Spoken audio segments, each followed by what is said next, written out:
Hello बच्चों, आज हम लोग पढ़ने वाले हैं क्लास 12 के फिजिक्स के पहले चैप्टर विद्युत आवेश तथा क्षेत्र के इम्पोर्टेंट क्वेश्चंस को। तो स्वागत है आपके अपने यूट्यूब क्लास पथदर्शन क्लासेस में। मैं मकरध्वज मार्तुल। तो आइए जानते हैं, सबसे पहले देखते हैं आवेश संरक्षण का सिद्धांत। तो आवेश संरक्षण का सिद्धांत क्या होता है?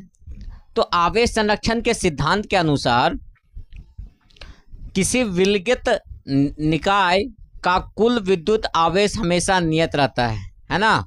जो किसी विलगत निकाय होता है, कोई कण होता है, उसका जो कुल विद्युत आवेश होता है हमेशा क्या होता है? नियत रहता है। इसका मतलब आवेश को ना तो उत्पन्न किया जा सकता है और ना ही नष्ट किया जा सकता है। तो क्या किया जा सकता है? तो केवल एक वस्तु से दूसरे वस्तु में स्थानांतरित किया जा सकता है ना।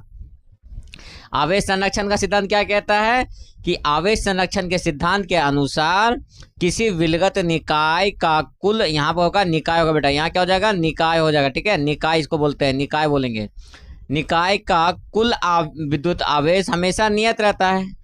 ठीक है, इसका अर्थ है कि आवेश ना तो नष्ट उत्पन्न होता है और ना ही उसे नष्ट किया जा सकता है। तो क्या किया जा सकता है आवेश को? तो केवल एक वस्तु से दूसरे वस्तु में स्थानांतरित किया जा सकता है। इसी को ही क्या बोलेंगे? इसी को ही बोलेंगे आवेश का संरक्षण सिद्धांत, है ना। इसको एक फिगर के थ्रू समझने की कोशिश करते हैं कि जैसे मान लीजिए ये एक वस्तु, पहला वस्तु है कोई, उस वस्तु में जो आवेश है वो माइनस कितना है? -4 इलेक्ट्रॉन है। ठीक है, दूसरे वस्तु में जो आवेश है वो 0 है। ठीक है, स्थिति फर्स्ट देखते हैं कि जब दोनों को संपर्क कराते हैं आप, वस्तु फर्स्ट और वस्तु सेकंड को, तो वस्तु फर्स्ट में -4 ही है और वस्तु सेकंड में कुछ भी आवेश नहीं है। जब संपर्क करा लिए, कांटेक्ट करा लिए, रगड़ लिए और फिर उसे जब हटाते हैं तो यहाँ देखते हैं कि इससे जो 2 इलेक्ट्रॉन है इसमें चला गया है ना। इसमें से 2 इलेक्ट्रॉन इसमें चला गया है।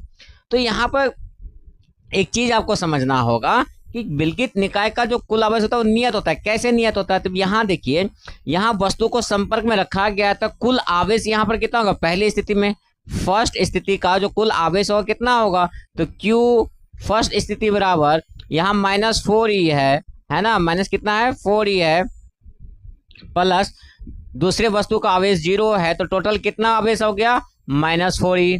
अब स्थिति सेकेंड देखते हैं, ये सेकेंड स्थिति है। ठीक है, अब यहाँ पर वस्तु को अलग कर दिया गया रगड़ने के बाद।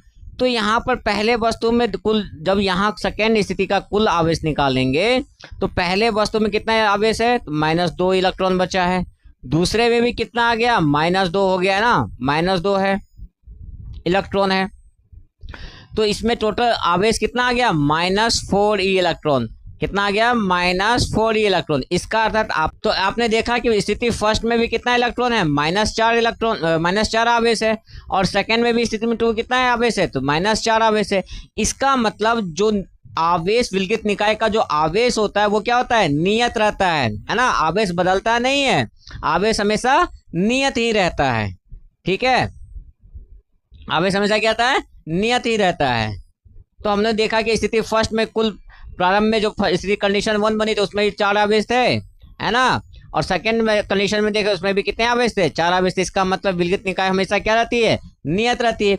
इसका मतलब धनात्मक आरोपित भी, मतलब धनात्मक आवेश लगाइए या ऋणात्मक आवेश लगाइए, इससे कोई मतलब नहीं। आप धनात्मक आवेश रहे या ऋणात्मक आवेश रहे, इसका बीजगणितीय योग हमेशा क्या रहेगा? नियत रहेगा। मतलब यहाँ जो देख रहे हैं, ये जो बीजगणितीय योग देख रहे हैं, यहाँ पर क्या है? -4 है और यहाँ भी क्या है? बीजगणितीय योग -4 है। इसका मतलब विलगित निकाय का जो बीजगणितीय योग होता है वो हमेशा क्या रहेगा? नियत रहेगा। हमेशा क्या रहेगा? नियत रहेगा। इसका मतलब आवेश ना तो उत्पन्न किया जा सकता है और ना ही नष्ट किया जा सकता है, बस केवल एक वस्तु से दूसरे वस्तु में स्थानांतरित किया जा सकता है।